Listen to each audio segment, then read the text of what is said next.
Marie-Laure et Virginie seront à Paris dans les prochaines heures. Le Fatah CR affirme qu'il a libéré les 2 enfants otages au Liban.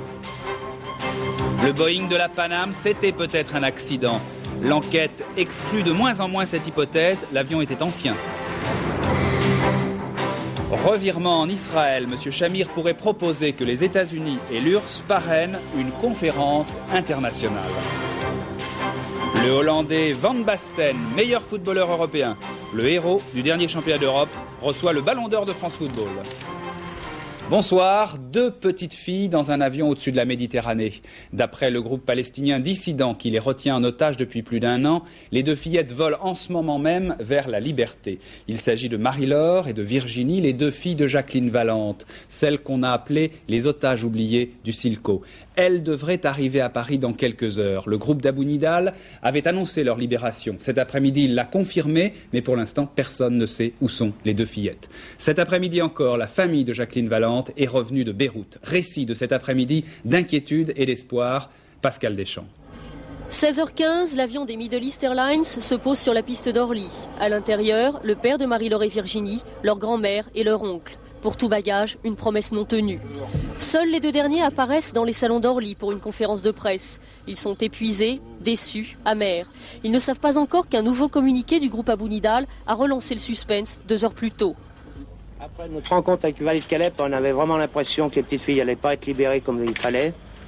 Et qu'on s'est servi de nous pour faire un peu une propagande pour la Palestine. Et il s'avère donc que si les petites filles arrivent bientôt à Paris, qu'on s'est trompé et qu'en contrepartie, Walid Khaleb a tenu parole. 1 heure plus tard, ils sont reçus au ministère des Affaires étrangères, à nouveau plein d'espoir. Pascal Betty est là, les traits tirés, fatigué lui aussi. Il ne fait aucune déclaration. L'entretien avec un chargé d'affaires du ministère durera un peu plus de 2 heures. Déception à la sortie, la nouvelle de la libération ne leur est toujours pas confirmée. Qu'est-ce qu'on vous a appris là? Tous 3 sont partis il y a quelques minutes, destination inconnue. Pour eux, l'attente continue. Oui, si les 2 petites filles sont bien libérées tout à l'heure, cela mettra un terme partiel à cette prise d'otage du Silco. Elle date de novembre 87. Elle est le fait de Palestiniens dissidents, ceux du groupe Abou Nidal. Et ce qu'il faut dire, c'est que c'est une affaire d'otage pas tout à fait comme les autres. Rappel de toute cette histoire. Automne 87, quelque part en Méditerranée. Ce navire est abordé par des hommes appartenant au groupe palestinien Abou Nidal. À bord, 2 hommes, une femme et ses 2 enfants. Ils sont accusés d'espionnage au profit d'Israël. Débute alors une affaire d'otages pas tout à fait comme les autres. Les ravisseurs prétendent avoir intercepté le Silco au large d'Israël. Impossible, sur cette côte, rien n'échappe à l'œil de la marine israélienne. Cela s'est passé le 8 novembre 87, assure Abou Nidal. En fait, l'équipage du Silco a probablement été capturé plusieurs semaines auparavant. Les otages, des marginaux en quête d'aventure qui se livrent à de petits trafics pour prolonger leur voyage. Reprenant une dramatique tradition, les ravisseurs envoient en France une cassette de leurs otages. Cette fois-ci, on y voit également des enfants, Marie-Laure et Virginie, 5 et 6 ans. L'affaire se complique encore un peu lorsqu'on apprend que la jeune femme, Jacqueline Valente, qui se trouve sur le Silco avec son amant et le frère de celui-ci, a plus ou moins enlevé ses enfants à son ex-mari. Celui-ci tente bien de mobiliser la presse et la classe politique, sans grand succès. À preuve, lorsque Carton, Kaufmann et Fontaine sont libérés, les autorités françaises annoncent qu'il n'y a désormais plus d'otages français au Liban. Le père des enfants se démène. Peu à peu, des réseaux de mobilisation se mettent en place, d'anciens otages apportent leur appui, des négociations s'engagent. Un espoir apparaît, le père et la grand-mère des enfants passent Noël à Beyrouth. Les revendications des ravisseurs demeurent inconnues, mais ce soir, les 2 fillettes seraient en passe d'être libérées alors que leur père et leur grand-mère viennent tout juste de rentrer à Paris. L'enquête sur le Boeing de la Paname, les enquêteurs ont changé d'opinion depuis la fin de la semaine dernière. On parle de moins en moins d'attentats et de plus en plus d'un accident. L'explosion du Boeing au-dessus de l'Écosse a fait, je vous le rappelle, 269 morts. La thèse de l'attentat se fondait surtout sur les revendications, parfois fantaisistes d'ailleurs, et sur les menaces reçues peu de temps avant. Mais l'enquête sur le terrain incline aussi vers l'accident. Philippe Arroir, en Grande-Bretagne. Bombe ou pas bombe, les experts restent divisés. Cet après-midi, le directeur des recherches, Michael Charles, a révélé que des débris de l'appareil et une valise ont été envoyés dans un établissement d'armement. L'analyse de ces objets devrait permettre de dire s'il y a des traces d'une explosion. Michael Charles n'écarte aucune hypothèse, mais rien ne prouve selon lui que l'accident soit dû à un défaut technique de l'avion. Réponse à l'interview d'un ancien chef des enquêtes de catastrophes aériennes, William Tench, qui ce matin dans le Times penchait plutôt pour la théorie d'un défaut de structure à l'arrière du cockpit. Cela expliquerait que le nez du Boeing soit resté intact. À Lockerbie, on a continué hier jour de Noël et on continue à rechercher les corps des passagers manquants et les débris. La zone a été étendue et ce sont maintenant 700 personnes qui participent à l'opération, compliquée par la pluie. Autre problème, des pilleurs d'épaves sont signalés. Un jeune homme a été arrêté, il passera devant un tribunal mercredi. D'autres familles américaines des victimes sont arrivées à Lockerbie. Elles viennent voir les restes de l'avion dans lequel ont péri des êtres chers, après quoi il faudra identifier les cadavres. Pénible mission. Ce qui est sûr, en tout cas, c'est que les conditions météo étaient très mauvaises au moment du drame et que l'appareil était déjà ancien. Tout cela peut aussi confirmer la thèse de l'accident. Laurent Boussier, explication technique. Quand il y a drame, les vieux souvenirs reviennent à la surface. 1969, la Pan Am est la première compagnie à s'équiper de Boeing 747, des avions qui aujourd'hui ont entre 15 et 18 ans. 1982, explosion à bord du vol Tokyo-Honolulu. L'avion chute de 6000 mètres, mais le pilote réussit à reprendre le contrôle de l'appareil. Toujours au début des années 80, pour survivre à la guerre des tarifs, la Pan Am est obligée de vendre sa chaîne d'hôtels, ses agences de location de voitures et son building à New York. Plus grave, en août 1986, elle est condamnée par l'administration américaine à verser 2 millions de dollars d'amende pour entorse au règlement de sécurité.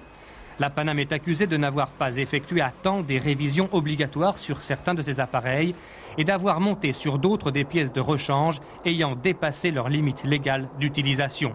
Enfin, toujours aux prises avec des difficultés financières, la Pan Am a dû récemment hypothéquer certains de ses avions et vendre son réseau de lignes dans le Pacifique. Si la thèse de l'accident s'avère un jour exact, nul doute que tous ces faits joueront en défaveur de la compagnie américaine. Sans transition, un enfant abandonné la nuit de Noël.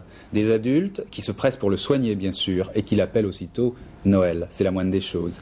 Il n'y avait ni âne, ni bœuf dans la cour de l'hôpital de Bourg-en-Bresse, dans l'Ain. Stéphane Magnier. Épinglé à son lange, il n'avait pour tout passeport qu'un petit billet manuscrit, trouvez-lui des parents. Et c'est aujourd'hui tout le problème du petit Noël. Pour retrouver sa mère naturelle, la police a peu d'indices. Il est né à terme, a été déposé dans un lieu reculé dans l'enceinte de l'hôpital, bien protégé du froid, le cordon ombilical lié de façon artisanale, ce qui laisse supposer un accouchement à domicile. Pour lui trouver une famille d'accueil, en revanche, s'il y a embarras, c'est celui du choix, car des dizaines de familles émues du sort de Noël téléphonent depuis samedi pour l'adopter, une adoption qui ne pourra pourtant être envisagée qu'à l'issue d'un délai de 3 mois. Le délai de 3 mois est important, parce que pendant ce délai, les parents qui ont abandonné leur enfant peuvent se rétracter, donc peuvent se faire connaître. Les cas d'abandon d'enfants sont de moins en moins fréquents. En région parisienne, une soixantaine cette année, moitié moins qu'il y a 10 ans. Alors que 1000 familles sont en attente d'un cadeau qui, comme Noël, pèse 3,5 kg, braille et est prêt à dévorer son biberon et le monde avec. Une pause dans l'actualité sociale. Les grèves sont en suspens pour le moment. Dans le métro parisien, par exemple, le trafic reprend progressivement. Demain, la ligne numéro 1, Vincennes-Neuilly, fermée depuis le 8 décembre, fonctionnera à nouveau. C'est le moment qu'a choisi l'INSEE pour publier une enquête sur les salaires en France. Une constatation, les disparités de salaires ne se réduisent pas, que ce soit entre les Parisiens et les provinciaux, par exemple, ou encore entre les hommes et les femmes, ou encore entre certains secteurs de l'industrie. Christophe Marté. Un salarié français sur 2 pointe pour moins de 6 500 francs par mois. Mais la feuille de paye est bien différente d'une catégorie professionnelle à l'autre. En 1986, un ouvrier gagnait en moyenne près de 6 000 francs par mois, un employé 6 150 francs, un cadre atteignait les 15 800 francs alors qu'un chef d'entreprise flirtait avec les 20 000 francs de salaire mensuel. Par activité, les différences peuvent être énormes.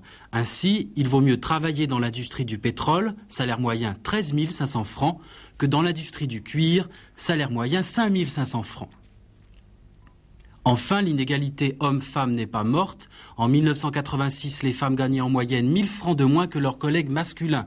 Et cet écart se creuse, plus les salaires augmentent. Ainsi, une femme cadre supérieure se retrouve en fin de mois avec un manque à gagner de près de 30%. Une pause dans la vie politique aussi, il est l'heure de dresser les bilans après une année chargée qui a vu notamment l'élection présidentielle, les élections législatives et un référendum. Alors nous allons donc dresser ces bilans. Premier bilan, comment se présente le paysage politique à la fin de 86? Premier chapitre, à droite, sous-titre provisoire, la droite éclatée. Véronique Saint-Olive. Le 24 avril, au soir du premier tour, quand Raymond Barre, candidat UDF battu, passe le témoin à Jacques Chirac, l'union de la droite a déjà une drôle d'allure. Le 8 mai, François Mitterrand est élu président de la République. Sous l'égide de Valéry Giscard d'Estaing et de Jacques Chirac, la droite se met alors en état de marche pour les législatives. C'est efficace et au soir du 12 juin, le parti du président ne dispose pas de la majorité absolue à l'Assemblée nationale.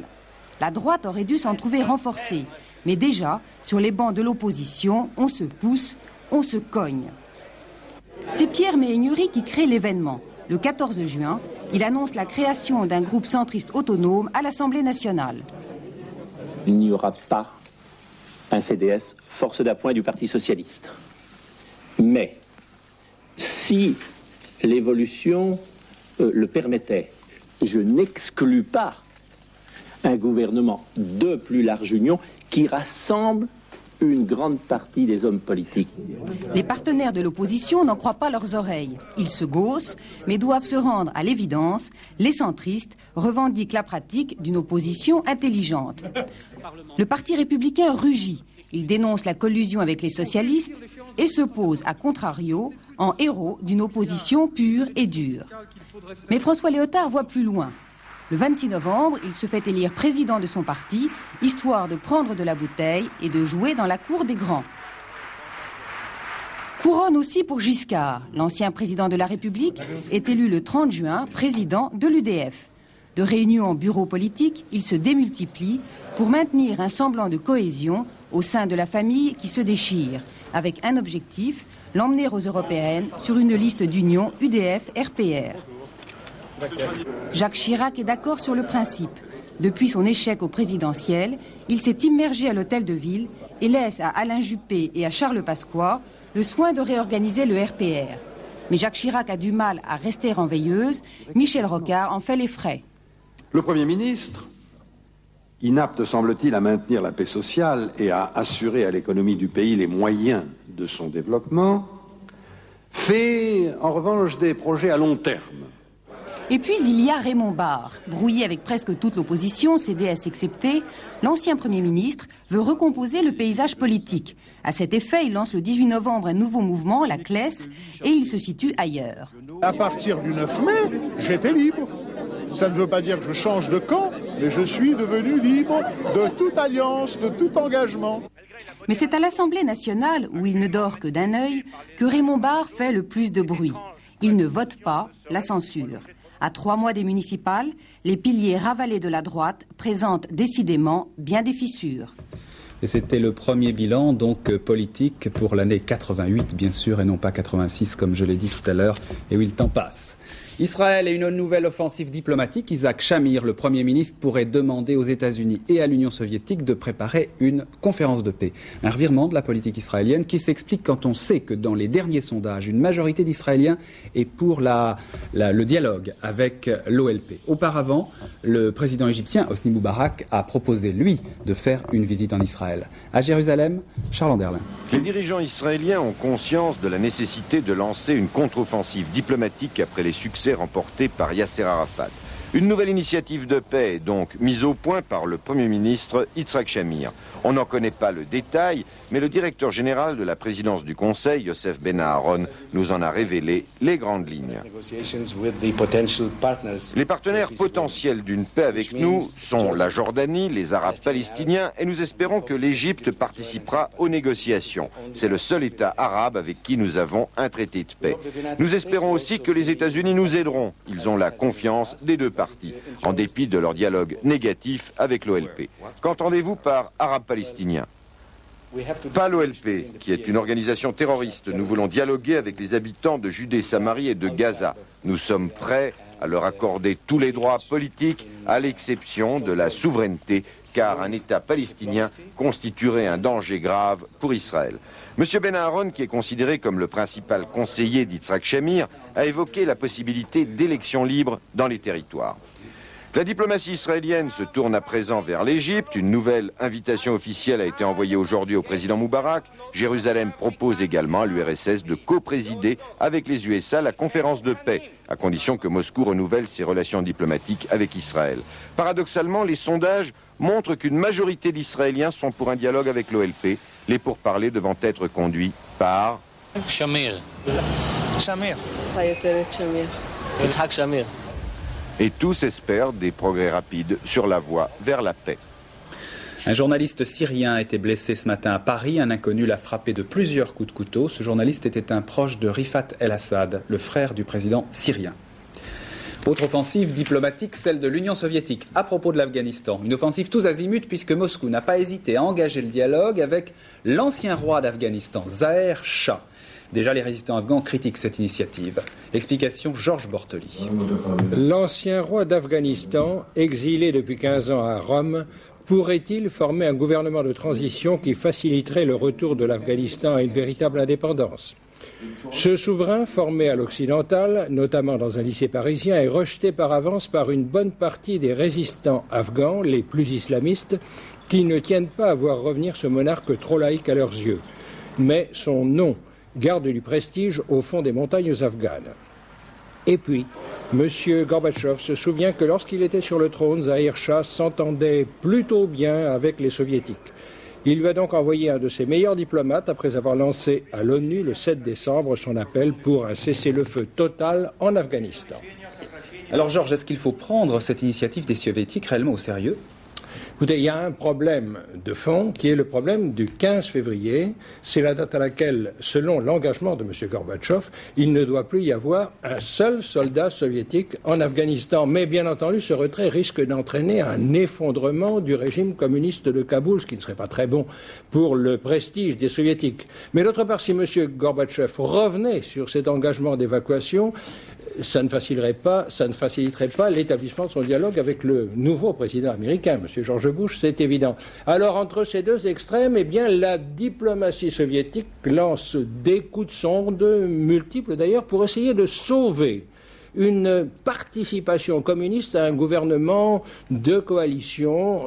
Seulement, voilà, si les résistants afghans sont divisés, c'est un fait, ils sont presque unanimes sur un point. Pas de coalition, incluant les communistes, donc tout est là. Merci Georges. Voyons maintenant le reste de l'actualité internationale, une série d'images filmées aux quatre coins du monde. Roland Sicard. Le fils et le petit-fils de George Bush, 40 tonnes de jouets, de vêtements et de médicaments, c'est le message de solidarité que les Américains ont adressé à l'Arménie pour le jour de Noël. Visite aux blessés, distribution de cadeaux. Dans cet hôpital, 600 enfants sont soignés depuis le séisme et pour beaucoup, aucune nouvelle de leur famille. John Bush et son fils se sont ensuite rendus à Spitak, où 3 semaines après la catastrophe, les travaux de déblaiement se poursuivent. Le dernier bilan fait état de 55 000 morts. Des nuages de fumée, des coulées de boue, cela se passe au Japon. Le mont Tokachi vient d'entrer en éruption, 700 personnes ont dû être évacuées. En 1926, le Tokachi avait fait 150 victimes, 2 villages avaient alors été engloutis. Autre éruption, cela se passe cette fois au Chili. Après un siècle de sommeil, le Lokimé s'est brutalement réveillé. De violents tremblements de terre ont précédé le retour en activité du volcan, mais selon les autorités, les villages situés aux alentours ne seraient pas menacés. Par précaution, 2000 personnes ont pourtant été évacuées. Diminution de l'impôt sur le revenu, baisse de plus de 100 milliards de la pression fiscale, c'est la bonne nouvelle que viennent de recevoir les contribuables japonais. Une taxe pouvant en cacher une autre, la baisse de l'impôt sur le revenu a en fait été annoncée pour faire passer la pilule de l'instauration de la TVA qui n'existait pas au Japon. Au total, les contribuables devraient tout de même y gagner, surtout les riches, affirment les adversaires du projet. Le meilleur footballeur européen est un Hollandais. Il s'appelle Marco van Basten. Il a été désigné Ballon d'Or 88 par le journal France Football qui organise chaque année un référendum dans 27 pays. C'est dire que cette récompense est méritée. Il faut dire que Van Basten s'était déjà largement fait remarquer au dernier championnat d'Europe. Tous ceux qui ont suivi la compétition s'en souviennent. À noter cette année, le triomphe des Hollandais. Il n'y a pas que Van Basten et l'absence de Français dans le classement. Jean Mamère. Van Basten, en finale du championnat d'Europe des Nations, a le sourire de l'homme comblé. Grand artisan de la victoire de son pays, il effectue ce jour-là, en même temps que cette reprise de volée, un joli retournement de situation. Il sort de son rôle de doublure de luxe de numéro 12. Il vit cette année une saison extraordinaire avec son club le Milan AC. Après un an de purgatoire, pour indisponibilité sur blessure, il est champion d'Italie au mois de mai dernier. Son palmarès s'agrandit d'une ligne supplémentaire, la gloire lui sourit. Il est devenu depuis la bête noire des défenses. Celui que Cruyff a désigné lui-même comme son fils spirituel atteint la consécration, celle d'un vrai chasseur de buts. Avec lui, c'est un peu tout le football hollandais qui est honoré. Deux autres de ses compatriotes, Gullit et Rijkaard, ses partenaires du Milan AC, occupent les 2e et 3e places. Mais Van Basten, lui, reste au sommet de l'affiche pour 1988. Paris-Dakar maintenant, eh bien c'est parti, vous le savez, première épreuve aujourd'hui avec le prologue cet après-midi à Barcelone. Première surprise, la bêtise de Vatanen, le favori, qui a fait un tonneau et les pénalisations des Peugeot. Thierry Blanco sur place. Thierry. Vatanen, premier coup de théâtre hier soir, 21 minutes de retard au dernier contrôle. Incroyable pour l'écurie la mieux organisée du rallye. Rattraper l'erreur, pied au plancher, arrive à faire exploser le chrono. Résultat, tonneau, ça commence mal, très mal pour le Finlandais.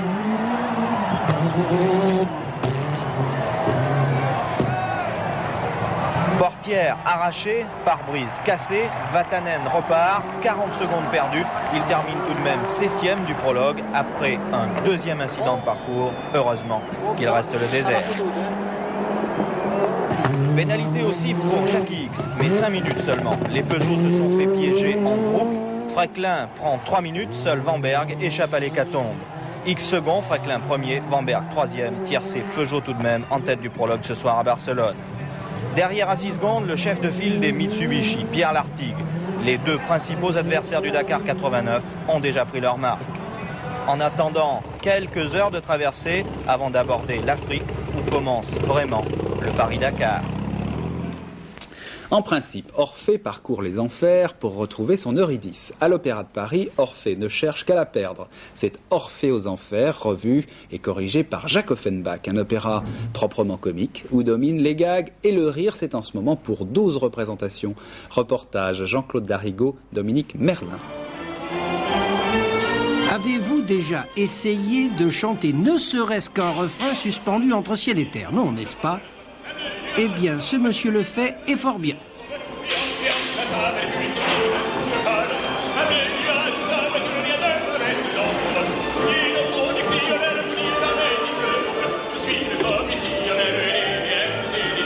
Orphée aux enfers, un reflet de la joie de vivre de la fin du Second Empire, l'âge d'or du Palais Garnier. C'est vraiment le miroir, c'est vraiment l'époque qui se regarde dans son propre miroir. Au moment où le Palais Garnier tourne une page de son histoire, je trouve amusant d'y jeter un regard très très attendri.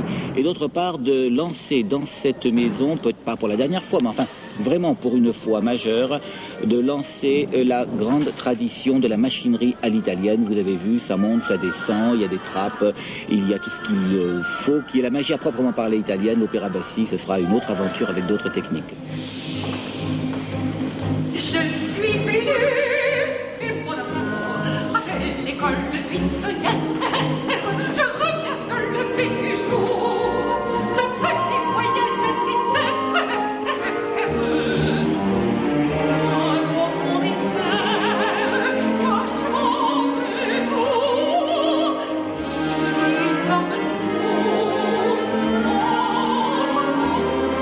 Cet Orphée loufoque peut être une espèce d'avant-goût du music-hall et du cabaret.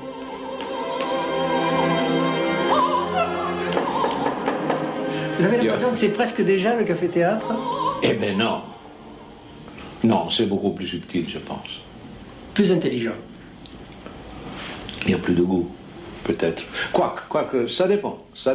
Je pense que parmi les 1000 compositions que M. Offenbach a fait, il y en a certaines qui sont probablement bien bêtes et d'autres qui sont très intéressantes. Et celle-là, elle est? Je l'aime.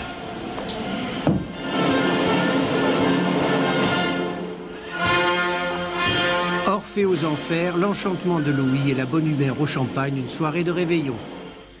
Voilà, et avant de refermer le rideau du journal, eh bien, je vous rappelle la principale information que nous avons développée tout au début, c'est la libération imminente de Marie-Laure et Virginie, les deux filles de Jacqueline Valente. Elles devraient arriver d'un instant à l'autre à Paris. Elles sont en principe en route en ce moment même. Il s'agit, vous savez, de celles qu'on a appelées les otages oubliés du Silco. Le groupe Abu Nidal, un groupe palestinien dissident qui les retenait prisonnières, a annoncé leur libération et cet après-midi, il a confirmé qu'il avait libéré les deux petites filles. Pour l'instant, on n'en sait pas plus. La libération devrait tout de même être imminente. Voilà, fin de cette édition du journal. Tout de suite, Laurent Cabrol pour une météo, je crois, pluvieuse mais douce. Après, le grand échiquier avec Caroline de Monaco. Et puis vous retrouverez Philippe Gassot pour les dernières informations tout à l'heure, un peu au-delà de 23h, 23h30. À demain soir.